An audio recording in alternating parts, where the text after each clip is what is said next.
무화과 나무잎이 마르고 포도 열매가 없으며 감람나무 열매 그치고 논밭에 식물이 없어도 우리의 양떼가 없으며 외양간 송아지 없어도 난 여호와로 즐거워하리 난 여호와로 즐거워하리 난 구원의 하나님을 위해 기뻐 8번 한번 확인해주세요. 8번 무화과 나무잎이 마르고 포도 열매가 없으며 감람나무 열매 그치고 논밭에 식물이 없어도 우리의 양떼가 없으며 외양간 송아지 없어도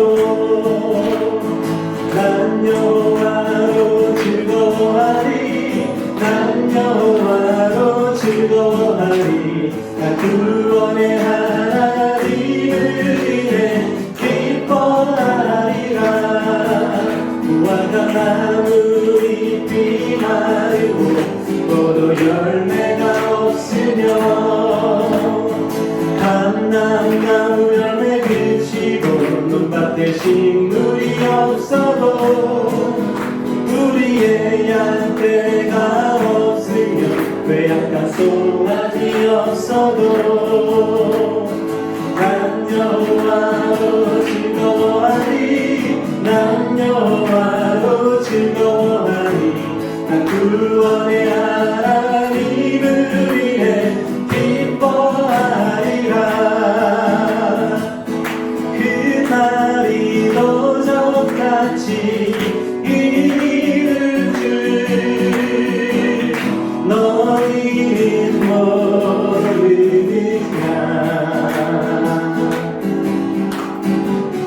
늘 깨어있으라 잠들지 말아라 주님과 동행하라 평강의 하나님이 너희를 거룩하게 하시고 온 몸과 영혼이 주 오실 그날에 흠없기 원하노라 항상 기뻐하라 쉬지 말고 기도하라 범사에 감사하라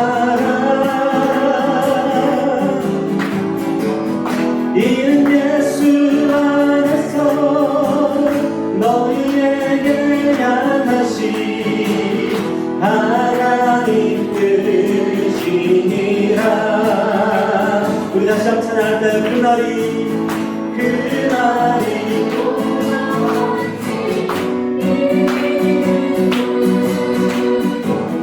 너희는 모르느냐 늘 깨어있으라 잠들지 말아라 주님과 동행하라 평강의 하나님이 너희를 거룩하게 하시고 온 몸과 영혼이 주 오실 그날에 흠없기 원하노라 항상 기뻐하라 쉬지 말고 기도하라 범사에 감사하라 이는 예수 안에서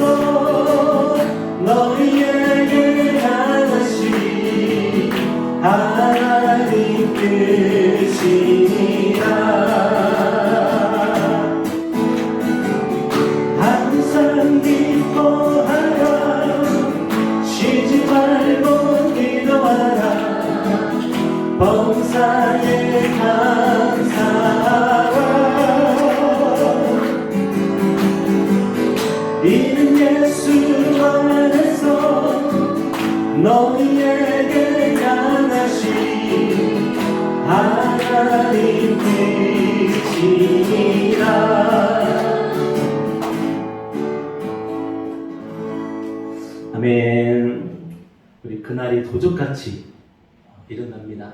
언제 우리가 하나님 앞에 설지 아무도 모르는데 우리가 주 안에서 우리가 믿음을 지키며 또 주님께서 우리에게 또 걸어가라고 하시는 그 삶을 우리가 인내로서 살아가며 주님 앞에 우리가 신실한 그런 모습으로 섰으면 좋겠습니다.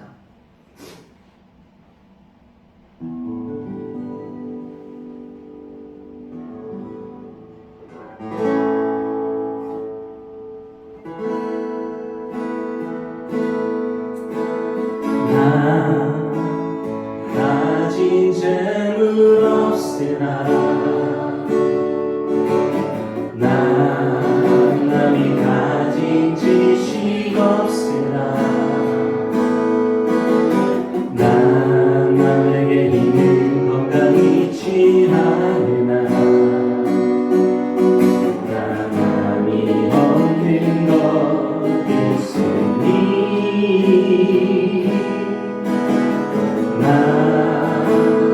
가진 재물 없으나 남이 가진 지식 없으나 남에게 있는 건강이 취하느라 남이 없는 것 있으니 남이 못 본 것을 보았고 남이 듣지 못한 음성 들었고 남이 받지 못한 사랑 받았고 남이 모르는 것 깨달았네.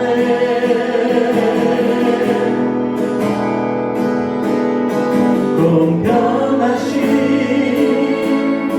하나님이 남이 가진 건 다 없지만 공평하신 하나님이 남이 없는 것 같게 하셨네. 나 가진 재물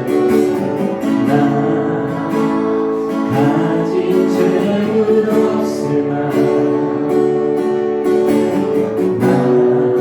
남이 가진 지식 없으나 남에게 있는 건강이 취하느나 남이 없는 것 있으니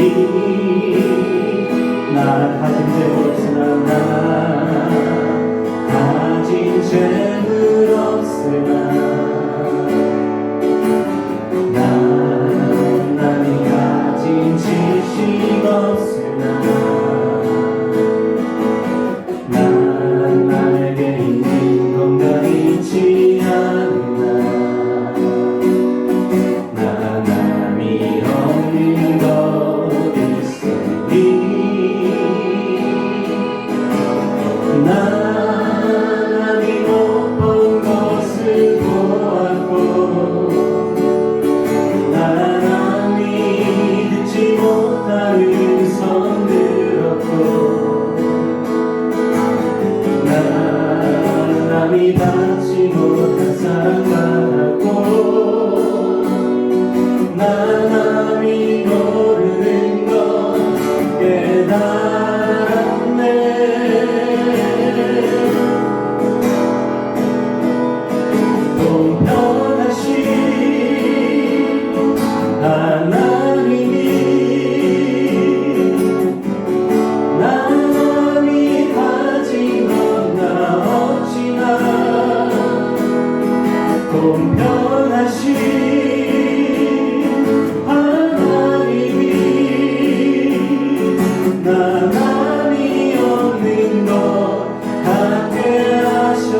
널 도와주리니 놀라지 마라 내 손 잡아주리라 내가 너를 심령하여 불렀나니 너는 내 것이라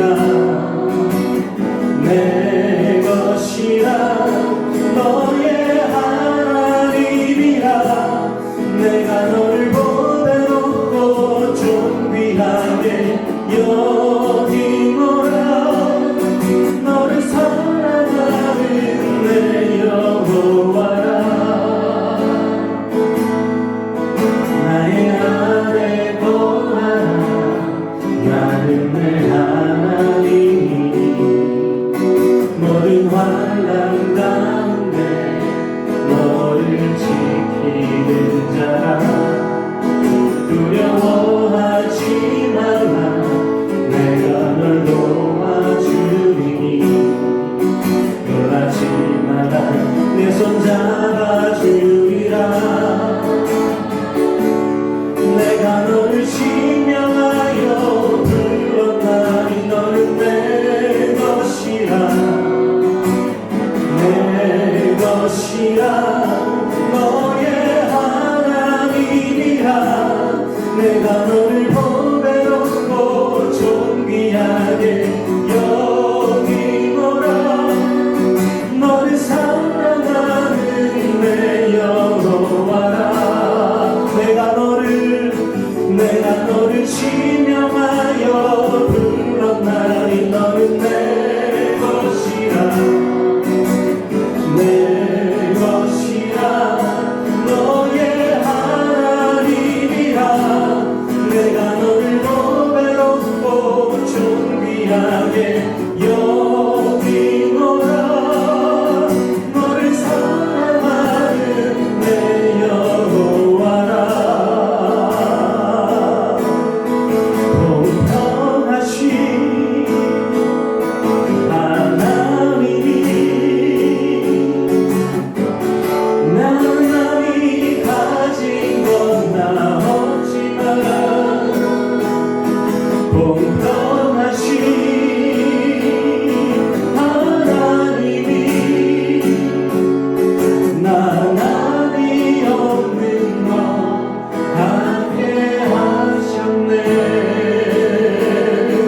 나날이 없는 것 함께 하셨네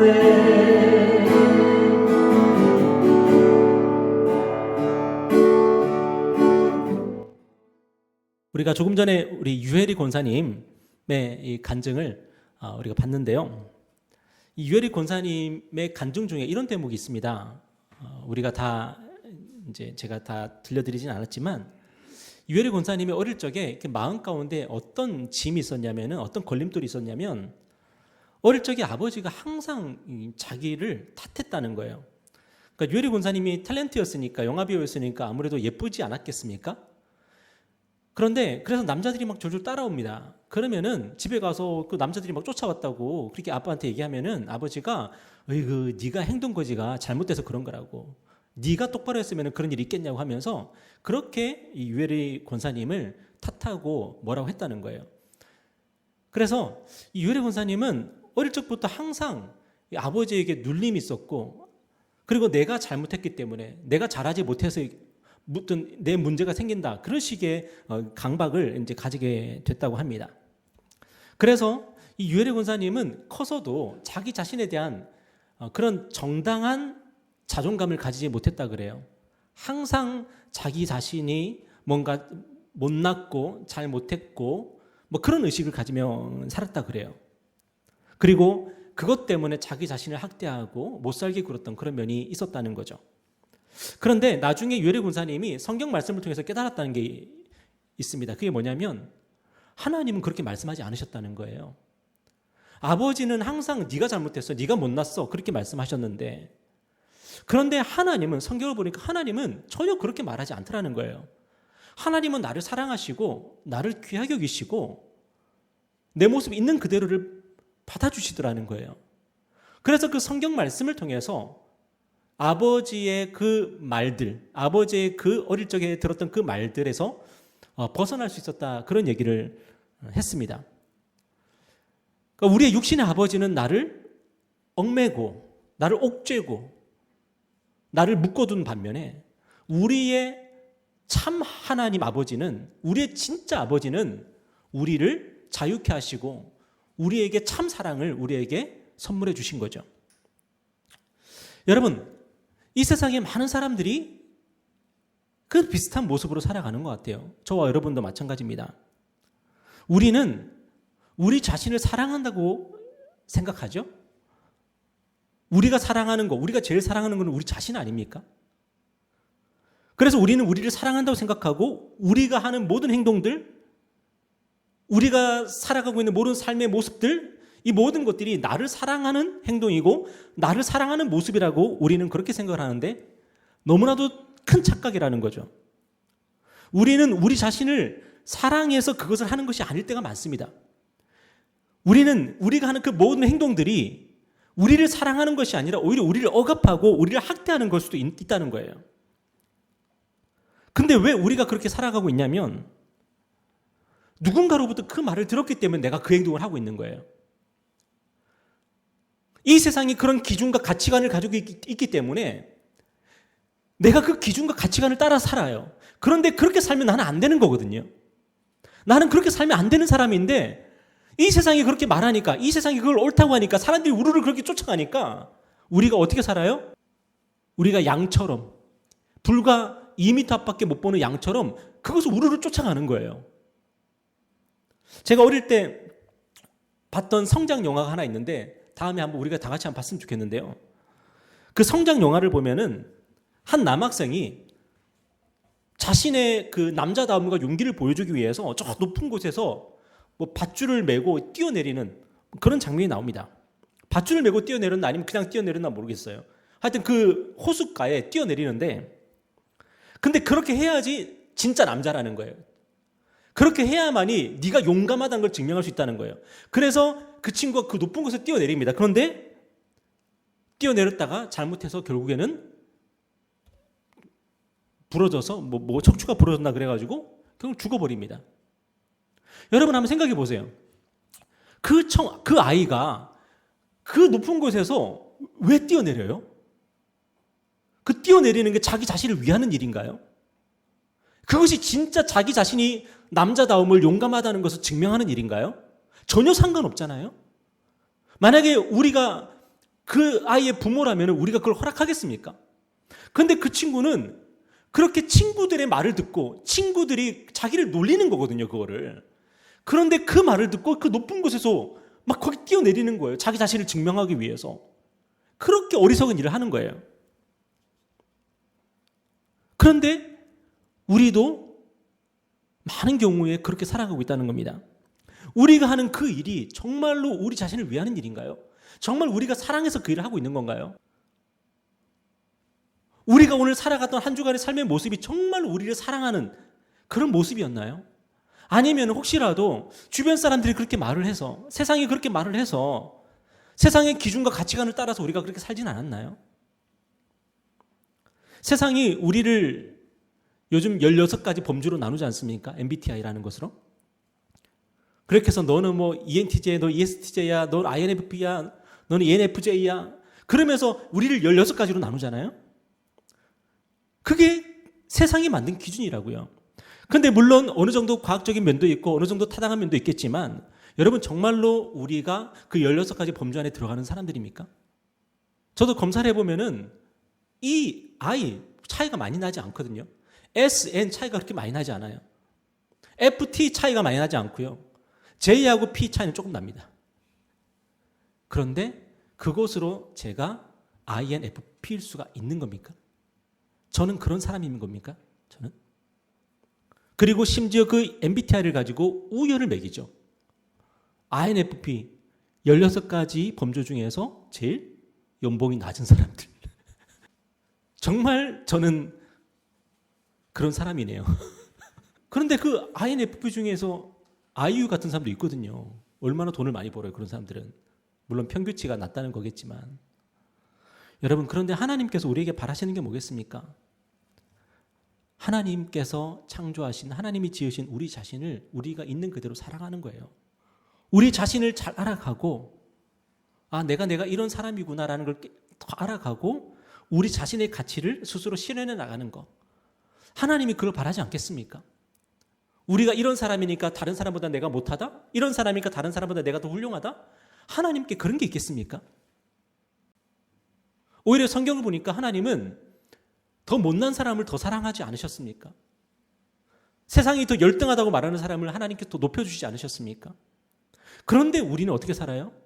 이 세상의 기준과 가치관을 따라서 우리는 살아가고, 내가 열등한 사람이면, 세상이 규정한 열등한 사람이면 어떻게든 이것을 극복하기 위해서 우리는 내 모습이 아니라 다른 사람처럼 우리는 살아가는 경우가 많다는 거예요.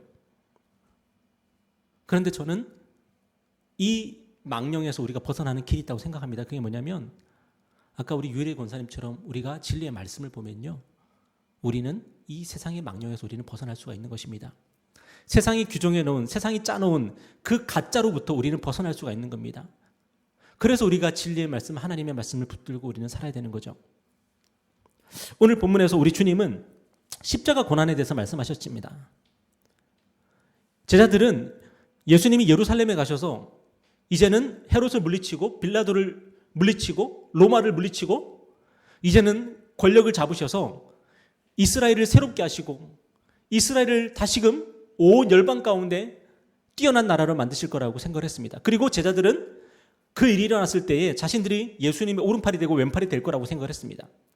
근데 예수님의 계획은 전혀 그게 아니었습니다. 예수님은 내가 예루살렘에 가서 장로들과 대제사장들에게 붙들려서 내가 체포당해서 내가 고문당하고 그리고 내가 십자가에서 내가 죽어야 된다고 그렇게 말씀하시는 거예요. 그리고 내가 사흘 만에 다시 살아나야 된다고 그렇게 말씀하시는 거예요. 그런데 제자들의 귀에는 이 사흘 만에 다시 예수님이 살아나신다는 그 얘기는 들리지 않습니다. 왜 우리 주님이 장로들에게 붙들리고 대제사장들에게 붙들려서 왜 고문당하시고 왜 십자가에서 죽으셔야 되나? 제자들이 마음에 큰 동요가 일어났습니다. 그리고 심지어 베드로가 어떻게 합니까? 예수님을 붙들고 한쪽으로 예수님을 끌고 가가지고 예수님 지금 무슨 말씀하시는 거예요? 지금 제 표정 안 보여요 지금? 예수님 그런 말씀은 농담으로 하시면 안 되는 거예요. 하면서 이 베드로가 예수님을 또 꾸짖는 거예요. 예수님 지금 실수하시는 거라고. 우리가 십자가 하면은 우리는 십자가에 대해서 크게 와닿지 않습니다. 그런데 예수님 당시에 십자가는 가장 저주스러운 단어였습니다. 가장 혐오스러운 단어였습니다. 왜냐? 그 당시에 로마의 반기를 들고 로마에 대항해서 혁명을 일으키려고 했던 수많은 사람들이 십자가에 달려 죽음을 당했거든요. 그리고 그 십자가가 어디에 세워졌는지 아십니까? 사람들이 제일 잘 보이는 데 세워졌습니다. 마치 예전에 조선시대에도 그런 일이 있었죠. 조선시대에 반역을 했던 사람들이 어디에 그 참수를 당해가지고 그 목이 어디 걸렸습니까? 광화문 내거리, 경복궁 앞에 다 걸리지 않았습니까? 사람들이 제일 많이 보는데. 마찬가지였어요. 십자가는 그만큼 제자들에게 혐오스럽고 고통스럽고 생각하기도 싫은 그런 단어였습니다. 그런데 예수님께서 거기에서 내가 죽어야 된다고 말씀하시는 거예요. 여러분, 예수님이 왜 십자가 얘기를 하셨죠? 물론 당시의 십자가는 사형 틀이고 사형 방법이었기 때문에 예수님이 죽으실 때에 십자가 달려 죽을 수밖에 없었습니다. 그런데 그 십자가는 누구를 죽이는 십자가입니까? 로마 제국이요, 아무나 십자가에 매달지 않습니다. 십자가에 매달아 죽이는 부류의 사람들이 있었습니다. 그게 누구냐면 당시 로마의 체제에 반대하는 사람들이었습니다. 당시 로마의 쿠데타를 일으키려고 했던 사람들, 로마의 반란을 일으키려고 했던 사람들, 그런 식민지 사람들이, 식민지의 그런 쿠데타에 일으키려고 했던 사람들이 요즘으로 치면 무장혁명 세력이죠. 그런 사람들이 주로 십자가에 매달려 죽었습니다. 그런데 우리 예수님이 칼을 드신 적이 있으십니까? 예수님이 한번 쿠데타나 반란을 일으키려고 했던 적이 있으십니까? 예수님은 단 한 번도 칼을 드신 적이 없습니다. 그런데 예수님이 왜 십자가에 달려 죽으십니까? 예수님은 십자가 달려 죽을 만한 일을 하셨기 때문입니다. 그게 뭐죠? 이 세상의 기준, 이 세상의 통치, 이 세상의 가치관, 그 모든 것으로부터 예수님은 혁명을 선포하셨기 때문입니다. 어쩌면 칼을 들고 로마와 싸우려고 했던 사람보다 더 위험한 일을 하신 거죠. 로마가 제시하는 가치관 거부하셨습니다. 로마가 제시한 기준 거부하셨습니다. 로마의 통치 거부하셨습니다. 예수님은 하나님 나라의 기준, 하나님 나라의 가치관, 하나님 나라의 통치를 선포하셨습니다. 그러니 당연히 이 세상의 법대로라면 예수님은 십자가 달려 죽는 게 맞는 거죠. 저는 우리 주님이 이 땅에 계실 때 지고한 행복, 지극한 만족, 지대한 풍성함을 누리셨다고 저는 믿습니다. 그리고 예수님은 제자들에게, 그리고 우리에게 그 예수님의 행복, 예수님의 만족, 예수님의 그 풍성함을 누리라고 우리를 초청하시는 거죠. 예배가 바로 그런 겁니다. 그런데 예수님께서 왜 그런 행복과 만족과 풍성함을 누리셨습니까? 이 세상의 기준, 이 세상의 통치, 이 세상의 가치관을 따르지 않으셨기 때문입니다.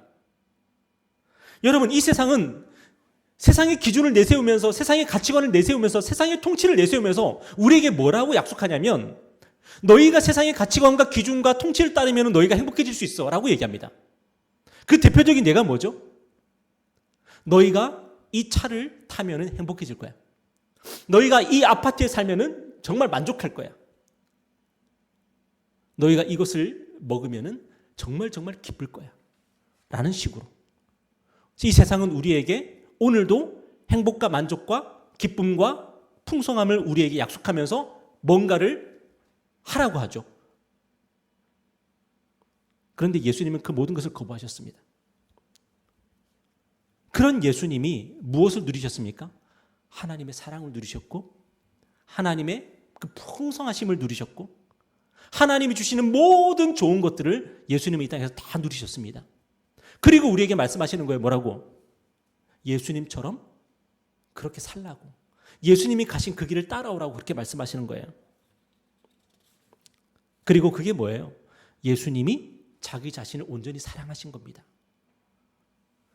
여러분, 우리도 우리 자신을 사랑하기 위해서 때로는 먹던 걸 안 먹을 때가 있죠. 우리 박성찬 형제님 엄청나게 식사에 대해서 엄격하신다는 얘기를 들었습니다. 제가 깜짝 놀랐습니다. 그렇게 도시락을 준비하셔서 스스로 자기 자신을 컨트롤하시고, 이 세상의 기쁨과 즐거움이 얼마나 많습니까? 요즘에 먹을 게 얼마나 많습니까? 그런데 그걸 거부하시고 이상한 것 드시면서 그 자기 자신을 컨트롤해 나가셔요. 여러분, 그런데 생각해 보세요. 정말 밖에 나가서 부어라 마셔라 하면서 온갖 것 다 먹는 사람이 진짜 자기를 사랑하는 겁니까? 아니면 그 도시락을 딱 먹는 그것이 자기를 사랑하는 겁니까? 사실은 우리가 우리 몸에 좋은 거, 우리 건강에 좋은 거를 먹는 것이 진짜 우리를 사랑하는 거죠. 세상이 우리에게 한만 좋은 것을 우리에게 공급해주고 베풀어준다 해도 아니야, 나는 이거 먹을 거야. 그것만 먹을 수 있는 게 사실은 정말 우리를 사랑하는 거죠. 예수님이 진짜 우리 자신을 사랑하는 법을 가르쳐 주시는 거예요. 이 세상의 기준과 가치관과 이 세상이 말하는 그 풍성함, 이 세상이 우리에게 준다고 하는 그 대가들, 그것은 사실은 우리를 사랑하는 게 아니라는 거예요. 그것을 가지는 순간, 그것을 얻는 순간, 그것을 맛보는 순간 우리는 죽는다는 거예요. 예수님이 왜 이 땅에서, 우리 예수님이 왜 이 땅에서 머리 둘 곳 없이 그렇게 사셨을까요? 왜 마귀가 너 돌을 갖고 떡을 만들어 먹어라, 너 성전에서 뛰어내려라, 너 나에게 절해라, 그럼 내가 모든 거 다 줄게, 이 세상 사람들이 다 원하는 거 아니냐, 내가 그 모든 걸 다 줄게, 그렇게 해라. 근데 왜 예수님께서 끝까지 40일을 굶주리시면서 절체절명의 그 순간에도 예수님은 마귀의 모든 유혹을, 타협을 거부하시고 왜 하나님의 말씀대로 사셨을까요? 그게 진짜 예수님이 자기를 사랑하는 방법이었기 때문이에요. 그것만이 예수님이 진짜 자기 자신을 사랑할 수 있는 방법이었기 때문이에요. 그런데 예수님께서 그 십자가 얘기를 하시니까 제자들이 들고 일어났죠. 왜 그렇습니까? 제자들은 예수님을 따르면서도 이미 세상의 기준과 가치관과 세상에 주는 그 만족을 구하는 그런 존재들이었기 때문이에요. 그러니까 예수님을 왜 따르는 거예요? 그 제자들이 예수님을 통해서 세상이 주는 걸 얻고 싶었던 거예요. 그래서 예수님께 반기를 드는 거예요. 그 제자들은 자기 자신을 사랑하는 게 아니라 자기 자신들을 학대하고 있는 거예요. 예수님 자신을 사랑하고 예수님이 제자들을 사랑하시는 그것을 통해서 자기 자신들을 어떻게 사랑해야 되는지 아직 못 배우고 있었던 거예요. 서로를 어떻게 사랑해야 되는지 못 배우고 있었던 거예요. 여러분, 오늘 저와 여러분은 어떻습니까? 우리는 진짜 하나님의 사랑을 구하고 있습니까? 아니면 이 세상의 사랑을 구하고 있습니까? 우리는 진짜 하나님의 기준과 가치를 따르고 있습니까? 아니면 이 세상의 기준과 가치를 따르고 있습니까? 우리는 하나님의 사랑을 구한다고 하면서 우리는 어떤 방식으로 하나님의 사랑을 달라고 하죠? 하나님이 우리를 사랑하신다면 우리에게 이것 주세요. 하나님이 우리를 사랑하신다면 우리에게 저것 주세요. 라고 말합니다. 제가 유겸이를 사랑하겠죠, 당연히. 혹시 의심하십니까? 제가 유겸이를 사랑하는데 당황스러울 때가 있어요. 간혹 곤혹스러울 때가 있어요. 그게 언제냐면 분명히 한 달 전에 레고를 샀어. 근데 채 한 달도 되지 않아서 뭔가 좀 자기가 필요하다는 거예요. 뭐가 필요하냐 물어보니까 레고가 필요하다는 거예요. 한 달 전에 레고를 샀는데. 그럴 때 제 안에 곤혹스러움이 있습니다. 여러분, 여기 우리 시민 재판 한번 제가 한 달 만에 레고를 사주는 것이 그것이 사랑입니까? 사주지 않는 것이 사랑입니까? 진짜 제가 유겸이를 사랑하기 위해서 저는 어떻게 해야 될까요? 유아는 어떻게 생각합니까? 차마 의리가 있어서 말을 못하겠습니까? 저는 그 짧은 시간에 또 레고를 사주는 것은 아이를 망치는 거라고 저는 생각을 하거든요. 여러분 혹시 다르게 생각하십니까? 요즘에 아이들이 특징이 그렇다 그러죠. 예전에는 최애 장난감이라는 게 있었고 그 장난감 또는 인형을 평생 사랑했어요. 왜냐하면 장난감이 그밖에 없었으니까. 근데 요즘 아이들의 특징이 뭐냐면은 최애 장난감이 없다는 거죠. 왜냐하면 그 장난감을 가지고 놀다가 또 다른 장난감이 생기고 또 다른 장난감이 생기기 때문에 특별히 내 인생의 최애 장난감이라는 게 없다는 거예요. 우리 김영현 집사님한테는 김영희 집사님 나이 많은 곰인형이 있거든요. 그 집에 가면. 제가 볼 때는 이미 처리가 됐어야 되는 인형인데 그 인형이 그 댁에 가면 있어요. 허름하고 뜯어졌고 낡아버린 그 인형. 근데 왜 그 인형을 가지고 계실까? 여러분, 인형을 100개 가지고 있는 사람이 진짜 행복한 거예요? 아니면은 그 인형 하나 때문에 그 인형 하나만으로 만족하는 사람이 행복한 거예요? 과연 누가 행복한 거죠? 여러분, 우리가 주님을 따르려면 먼저 무엇을 해야 되죠? 주님이 우리에게 무엇을 요구하십니까? 자기를 부인하고 자기 십자가를 지라고 합니다. 자기를 부인하고 자기 십자가를 지라. 여기서 주님을 따른다는 게 뭐예요? 주님을 따른다는 거. 여러분, 예수님을 믿는다는 게 뭡니까? 하나님을 믿는다는 게 뭡니까? 물론 하나님을 믿고 예수님을 믿고 하나님을 따르고 예수님을 따르는 것은 우리가 뭐 어떤 도덕적인 삶을 살고 선을 행하고 여러분 그런 거라고 생각하기 쉽지만 진짜 예수를 믿는 건 뭐냐면 여러분 자신을 사랑하는 겁니다. 제대로 된 사랑. 지금까지는 세상이 주는 죄송합니다. 이런 표현을 써서 죄송하지만 그 마약에 취해서 세상이 우리에게 일정량의 마약을 주면 그것으로 막 행복하다 그러면서 더 주세요, 더 주세요. 우리가 그렇게 살았다면 예수님께서 우리에게 하신 일이 뭐냐면 이 세상의 마약에 취하지 않고 진짜 우리를 건강하게 만드시는 그 일을 하신 거예요. 여러분, 사람이 어떻게 건강해집니까? 사람이 어떻게 건강해지죠? 하나님의 사랑을 받는 자로 살아가는 것입니다. 하나님의 사랑을 받는 것으로 우리가 건강해지는 겁니다. 에덴 동산에서 뱀이 아담과 하와를 뭐라고 유혹했습니까? 그렇게 하나님의 사랑을 받으며 잘 살고 있던 아담과 하와에게 네가 선악과를 먹으면 너도 하나님처럼 될 거 아니냐 라고 하면서 약물로 유혹했고 그는 그걸 먹음으로써 불행해지지 않았습니까? 이제는 이 세상 그 무엇으로도 만족할 수 없는 존재가 되었습니다. 근데 우리가 하나님의 사랑으로 만족하는 삶을 살면 우리는 다른 게 필요 없어지거든요. 여호와는 나의 목자시니 내게 부족함이 없으리로다. 하나님으로 만족하는 사람은 다른 게 필요가 없어지는 거예요. 그러니까 어쩌면은 예수를 믿는다는 것은, 하나님을 믿는다는 것은 자본주의의 최대 적입니다. 왜요? 예수님을 진짜 잘 믿게 되잖아요, 우리가 진짜 하나님의 사랑으로 만족하게 되잖아요. 더 이상 우리는 물건을 구매하지 않을 겁니다. 필요가 없으니까. 레고 하나면 돼요. 레고 하나면 돼요. 하나님이 나에게 이거 주셨어. 하나님이 나에게 이거 주신 거야. 근데 우리가 그 많은 레고가 필요한 이유가 뭐죠? 하나님의 사랑이 아니라 그 레고를 통해서 만족을 누리려고 하기 때문이죠.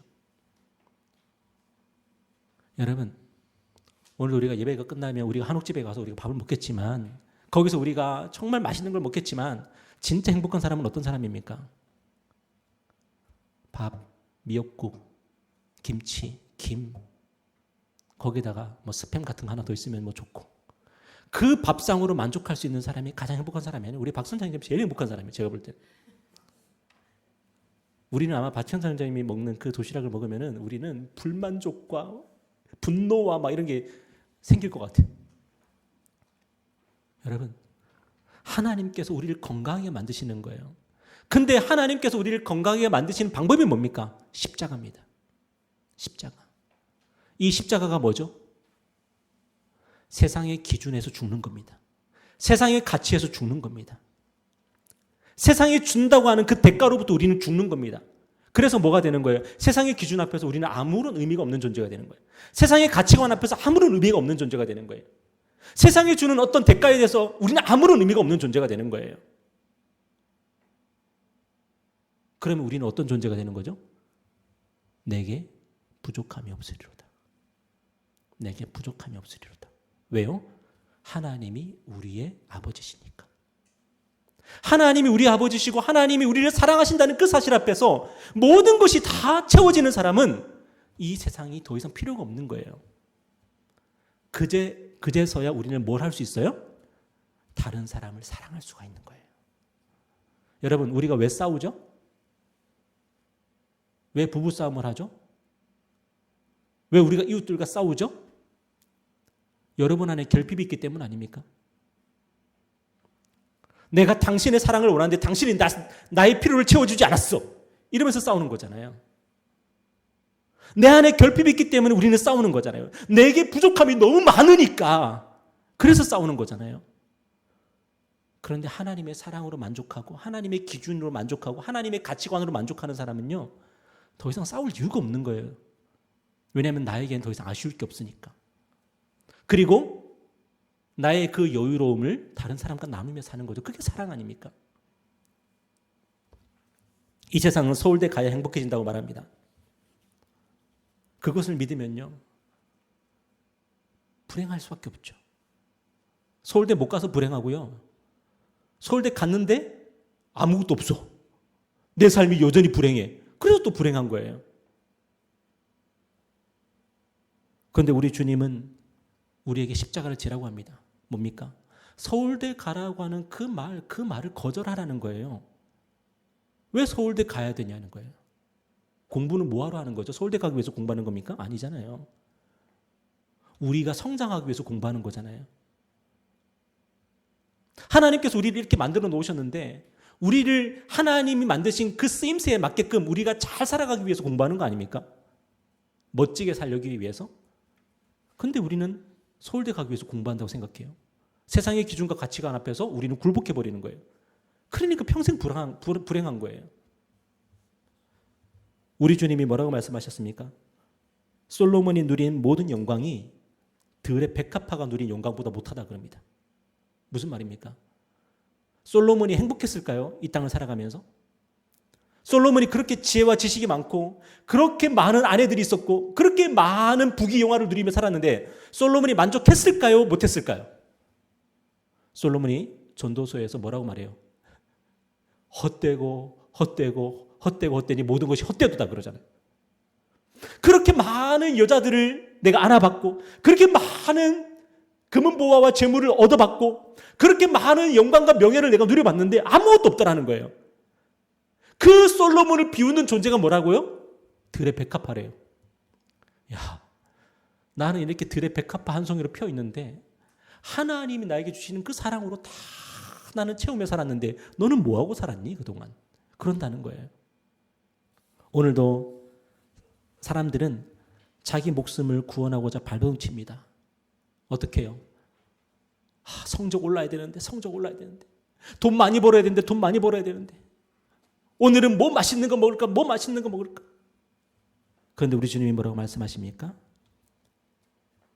십자가 지고 주님을 따르면 진짜 생명을 얻게 될 거라고 말씀하십니다. 우리가 죽어야 되는데 왜 죽어야 되냐면 진짜 생명을 얻기 때문에. 이 세상의 기준에서 죽으면 하나님의 기준을 얻게 됩니다. 이 세상의 가치관 앞에서 죽으면 하나님의 가치관을 얻게 되고, 이 세상 나라에서 죽게 되면 하나님의 나라를 얻게 되고, 이 세상의 생명에서 죽으면 하나님의 생명을 얻게 됩니다. 그래서 십자가 지라는 거예요. 십자가를 지면 부활 생명을 주신다는 거예요. 마태복음 14장을 보면은 그 유명한 베드로가 무리를 걷는 이야기가 나오거든요. 요즘 그 짤 같은 데 보니까 뭐 진짜 무리를 걸으려고 시도하는 분들이 꽤 계시더라고요. 여러분 어떻게 하면 무리를 걸을 수가 있죠? 한 발을 물에 담그고 그 발이 빠지기 전에 다른 발을 담그고 그 발을 빠지기 전에 다른 발을 담그면 무리를 걸을 수가 있죠. 여러분 해보시기 바랍니다. 제자들이요, 배를 타고 갈릴리 호수를 노저 가고 있는데 갑자기 풍랑이 막 일어요.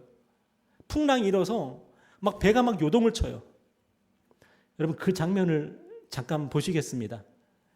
배를 타고 풍랑을 항해하는 것이 어떤 건지 잠깐 영상을 보시겠습니다. 이게 부케라고 하는, 그 영국 위에 부케라고 하는 곳인데 풍랑을 뚫고 항해한다는 게 이런 겁니다. 제자들이 평생 어부의 삶을 살았지만, 제자들이 평생 물고기 잡으면서 갈릴리 바다에 대해서는 정통한 사람들이었지만, 갈릴리 바다에 풍랑이 일었을 때 그들은 죽음의 공포를 느끼고 있었어요. 그런데 안 그래도 무서워 죽겠는데, 안 그래도 두려워 죽겠는데 저 멀리서 유령이 나타난 거예요. 그 유령이 나타나더니 무리를 툭툭툭 걸어서 오는 거예요.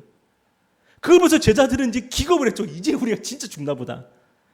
그랬는데 가만히 봤더니 예수님인 거예요.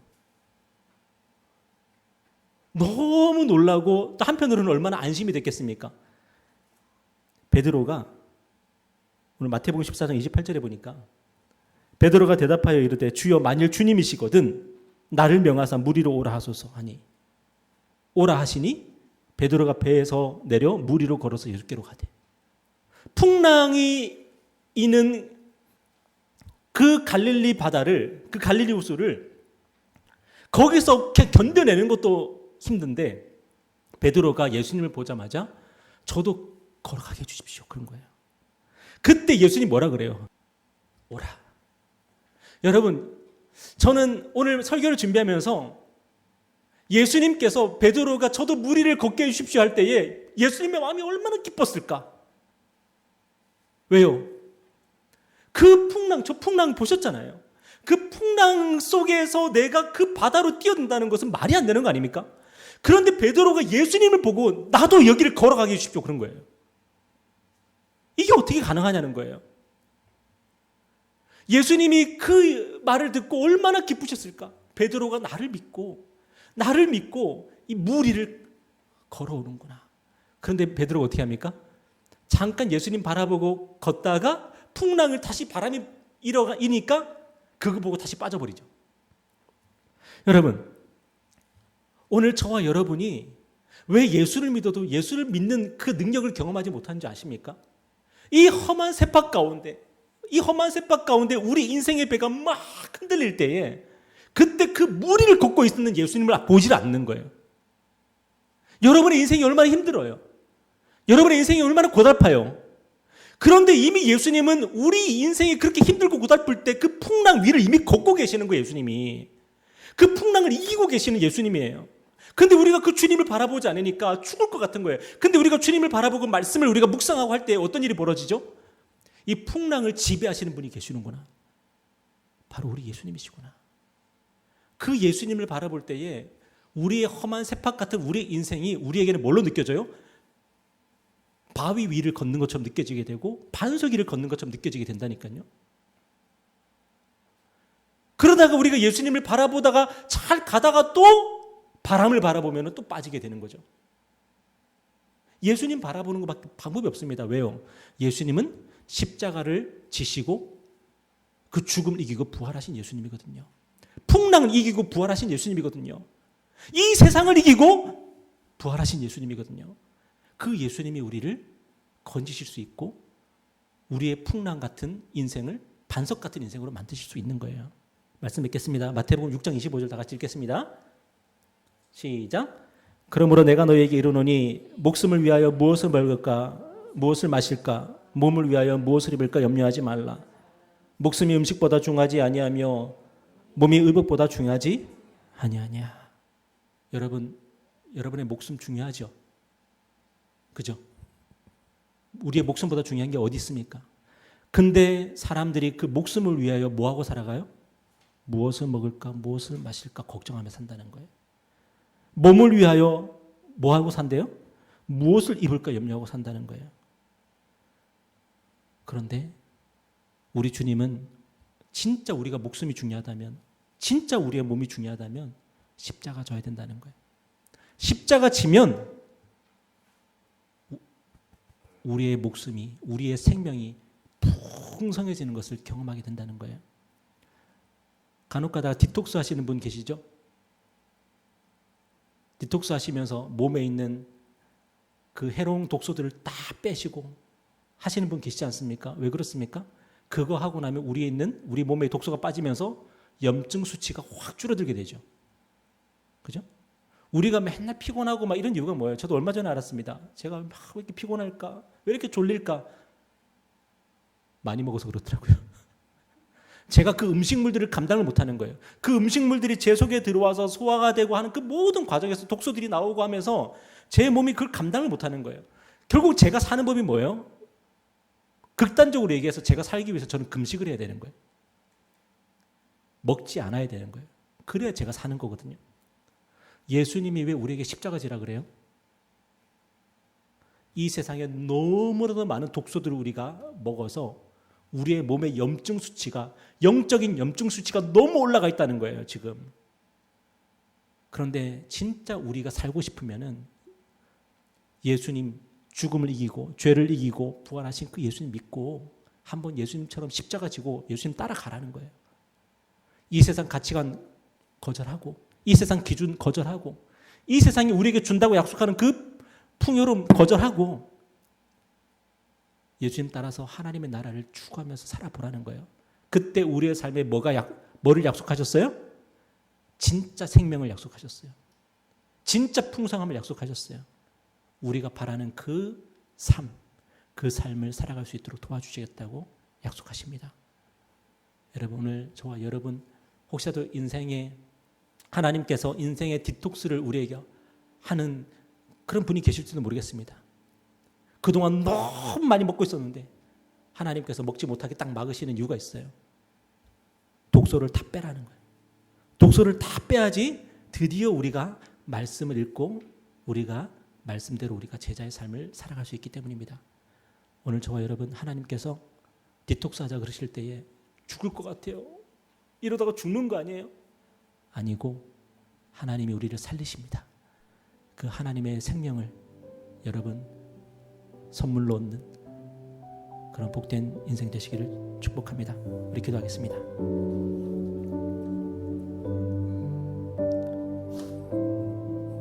이 시간 우리 기도할 때에